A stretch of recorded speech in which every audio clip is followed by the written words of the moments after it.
where you don't have to define yourself in a specific box.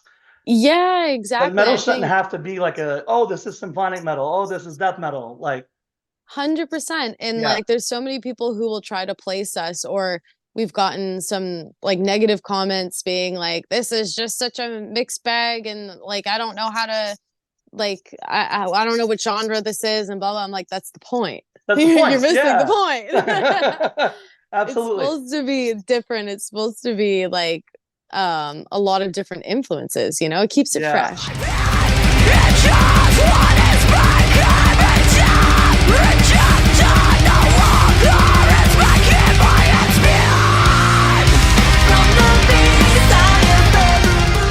All right, hey guys, what's up? This is Ryan with Ethereal Metal, and I'm here today with Krista of Lutharo. Thanks again so much for taking the time to chat today. How you doing? I'm good. How are you? Good. I'm doing pretty well, thanks. Really happy to talk with you today. Yeah, Um, you as well. Upcoming album with Atomic Fire, very exciting news. So before we get started, I just wanted to ask, what have you been listening to a lot of lately?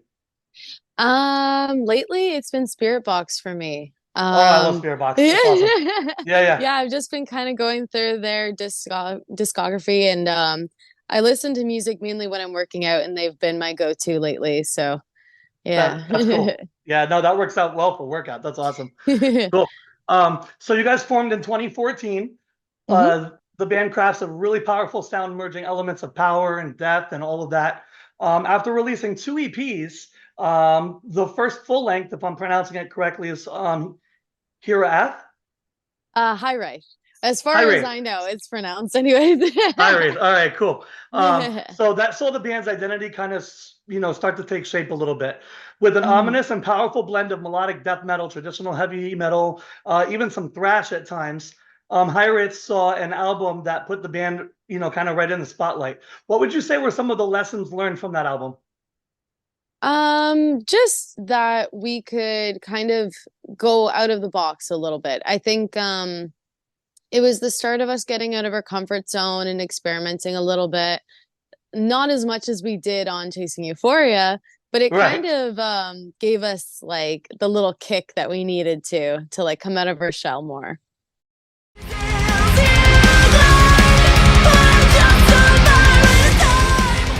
Having listened now to Chasing Euphoria for about a week now, since I got the promo, releasing on March 15th via Atomic Fire. Mhm. I have to say that this album, at least for me, is an even bigger leap forward for the band, and honestly, what may very well be like a defining moment for you all. Oh, Um, thank you. yeah, no, absolutely. The aggression, massively big, harsh vocals, soaring melodic vocals, the arrangements, they all elevate this album and significantly raise the bar in this genre. Can you tell us a little bit more about the writing process and what was that like? So for this writing process, it was a little bit more compact, I guess. With High Cool. Right, we had a long time to write it because it was during the pandemic, so it felt like we had like endless time in the jam space to write everything. But with this one, we had a few riffs and things, like ideas thrown around that we kind of had in our back pocket for a little bit, but we kind of just locked ourselves in the jam space for a couple months and got it done. So it was like a really quick process, and it kind of sucked a little bit because we really had to push ourselves to make the time constraints. But yeah, For sure. but it was good. Yeah, it was it lit a fire under our butts. We'll say Nice. that. That's a good fire to have, though. Yeah. And how did it work with the band collaborating with all of the writing and whatnot? Like, who was responsible for like most of the writing and all of that? So, when it comes to the instrumental, it's all the guys. Cool. Basically, like usually Victor will come in with a riff and then everyone will just kind of put their piece onto it. And just kind of give their 2 cents. So like all the writing is basically done with everybody in the same room. That's cool. And as far as vocals and melody go, I either write them at that moment in the room with everybody, or I'll take it home and write it. Sometimes even at work with my voice notes and Yeah, yeah, for finishing up sure. the lyrics. I'll be Yep, stopping yep. at work and writing stuff and talking into my phone and Yeah. yeah. Now, do you find it easier as a singer? Do you find it easier to kind of come up with a melody first, or do you kind of have to come up with a lyric first? Melody for sure. Cool. Because I like when I hear a song that the guys have written, I want to just kind of um let it interpret in the way that it's going to like just flow naturally, I guess. Yeah, Like I don't yeah, want to like go into it thinking, okay, I'm gonna write this song about this, and then it's not fitting. So I right. kind of want the melody to bring the lyrics out of me almost. Why don't you share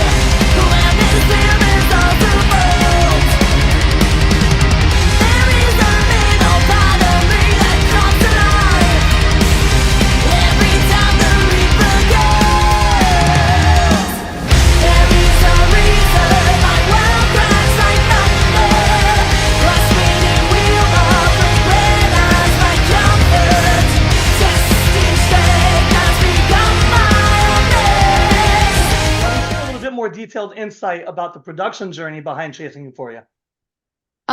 So we recorded everything at our jam space, on Yep. our own with Corey, and then well, he recorded everything, and then we brought it to La Le Mer. I'm hoping I'm saying that right. Over in That's how I Germany. say it. I hope it's Yeah, right. yeah, that's what it sounds like, anyways. Yeah, yeah. Um, and yeah, he mixed and mastered everything, and he also does Ailstorms, Yep. all their records. So that's where we met him, was through them. Cool. Yeah, Elliot threw his orchestration and everything on there too, and yeah, that's pretty much it. Yeah, no, I was going to mention about the orchestration, the layering that added this time around. I think it was massive. Really, really, Yeah, a lot of layering came into play, and I think that sounds awesome. thank Um, you. yeah, absolutely. So were there any specific challenges or breakthrough moments during the creation of the album? Um, There, I think like we place the challenges upon ourselves, basically just to push ourselves more. I Right. know for myself, I push myself a lot vocally because there's a lot of things that I definitely wasn't comfortable doing, but I wanted to do, like kind of like showcasing like my softer vocals was really out Yeah, of my comfort absolutely. zone. And like you just don't know, because I mean it is a metal genre, right? So you don't know how Yeah, people are going to take that, but I'm like, it needs to I don't know, it needs to happen. This needs to um make this needs to happen for the song to sound right, you know, so I'm gonna take right, a right. gamble. So like Reaper's Call is a good example of that, right? Like I feel like when those harsh vocals are coming in and you've got your melodic vocals right on top of that, that's a Hmm. really great juxtaposition that I think really works out really well. Yeah, that one we originally had just, I think, the growling vocals, and then we added the clean layer over top because we are like, it's missing something. I'd also love to get a little bit into your view, kind of behind the themes and inspirations behind the album. Can you talk a little bit more about that? So the title itself, Chasing Euphoria, is basically chasing like a fleeting moment that makes you feel alive. It's like you're chasing this Yeah, high yeah, in a sense. So the way I like to compare it is like you're at a concert and you kind of stop for a minute, and like it's like time just kind of slows down and you're looking yeah, around and you're yeah. like, "Oh my God, this is the best feeling ever. I feel so alive. I feel so like grateful, all the things." So it's basically like wanting to capture that moment all the time or chasing that feeling all the time. Absolutely. Um, a lot of the other themes are just very personal to me, like my own personal growth and like just things that I've grown to realize about myself that I was finally brave enough to talk about, kind of Yeah, thing. yeah, that's hard. Yeah, Yeah, that's pretty cool. That's much. cool. Yeah. So reflecting on the entire album as a whole, how do you personally perceive the evolution of the band over the time? I think that when we first started out, we were a completely different band than what we are now. Right, When right. we started out, we were babies basically, and completely different influence. It is a completely different sound. Yeah, And it was. now I Yeah, feel like we really honed in on it, and like we kind of know what we like and what we're going for, and we've kind of got our groove a little bit more. So we kind of went from like throwing crap at a wall and let's seeing see what what sticks. stuck. Yeah, exactly. To Yeah, now really knowing what sticks and what we like. that's really cool. That's cool. So I wanted to ask, how do you think the energy and the intensity of the tracks that have not been released yet will translate into a live performance. We're hoping well. We've Yeah. practiced the whole album except for maybe a couple of songs right now recently in the jam space. Cool. And so far, like they feel good to play, but you just never know because there's so many times where we're like, oh man, this song is going to go over really well. And then it's kind of like, hmm, Maybe not. live, you know? Yeah, like it's still a Yeah. good Yeah. song, but it's like some things just don't translate in the way, or maybe it's like you're putting it in the wrong time in your set too, right? Sure. So Sure. all those things matter, but Like taking yeah, flow into consideration and all that. Yeah. exactly. Yeah. Now, do you find you ever have to modulate a song, maybe a little bit lower or a step, half step higher when you're performing live? No, that's nothing. That's something we've never done before. Cool. Cool. So maybe down the line, I don't know. I hope not. I won't have to change anything. Right now everything's really comfortable and good. So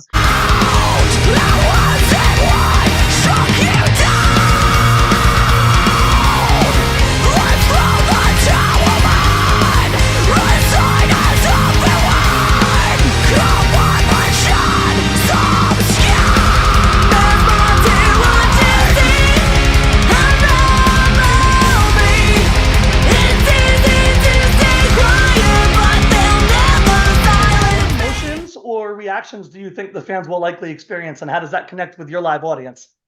um I've had a lot of people already tell me with Time to Rise, they cry every time they hear it. Yeah. So I think it's bringing up a lot of yeah, sad emotions, but like it could be like happy tears too. I don't know, but like just a lot of just emotion in general, I would say. Yeah. I don't know. I don't know how the other ones are going to, it's hard to say. Sure. Um Sure. you know, I just know from what I've heard already that there's a lot of sadness. Yeah. Yeah. Yeah. Yeah. So you're getting a lot of feedback, I guess, on socials, right? For sure. Yeah. With Time Yeah. to Rise and Reaper's Call, we got a ton of feedback on those two songs. Oh, that's So, cool. Nice. yeah. Yeah. So then you have a track like Born to Ride, right? Which is more kind of like an 80s style metal. Yeah. But it's kind of got like those power vocals coming in the beginning. Hmm. And then you got the harsh vocals coming in later. Sometimes people look at an album that has like a mixture of this type of music and they're like, well, that doesn't really fit. But for me personally, and I'm not sure if it was planned that way, but it seems like it was, that the whole thing kind of just melts together. Like it doesn't matter if it's more of a melodic death metal sound, like an Arch Enemy style feeling, or if it's more of an 80s classical feeling. Like it all just blends Hmm. together really well. Thank you. Yeah. I feel like that's something we've been going for. Like, we just can't really decide on a genre and shouldn't have to or don't want to. So I feel like what we're doing now is just kind of mixing whatever Yeah. we feel Yeah. like, and it seems to be working so far. So And it's great to be able to have that kind of artistic freedom, like where you don't have to define yourself in a specific box.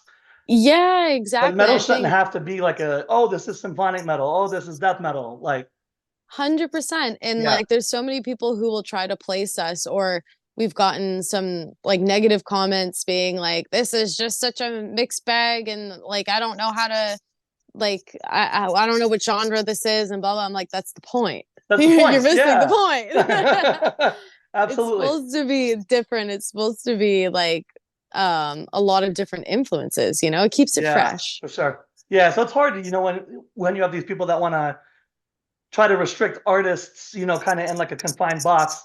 And For it sounds like, sure. from what I've heard of the album over the last week or so, I've been listening to it, Atomic Fire is a great fit for this. I think it's going to be a Yeah, really good partnership. So I'm really for looking forward to sure. see what the future brings for you guys. But I think it's Yeah. going to be great. I wanted to ask, are there any plans to set up a headlining tour in support of the new album? Um, we're thinking about it. Our plans are kind of all over the place right now. We're kind of seeing what comes our way. We really want to get back to Europe. Yeah, for sure. So if we do something headlined, I don't really know I don't know when the next time it would be. I don't know if it would be Yeah, specifically for this album. Just because if we go to Europe, we're most likely going to be with another band, just sure, like as sure. a support or something. We're hoping anyways that would be good, because we've only been there a couple of times, and it would be good to like have like another well-known band to kind of work with, you know? Yeah, So for sure. yeah, it's really difficult going into these places that you've never been before, especially as a band that's like smaller in a sense, in Yeah, headlining these places, you know? You just don't know how it's gonna work right. out. The album release show that you're going to be doing as Hmm. well. Hmm. I believe that is coming up on March 15th Yes. in Hamilton, Ontario, right? Yep. All right, cool. So I just wanted to ask, what are you most looking forward to? I mean, obviously the album release itself, of course, but it Mhm. looks like you've got some good special guests that are going to be on board with you as well. So how did that all line up?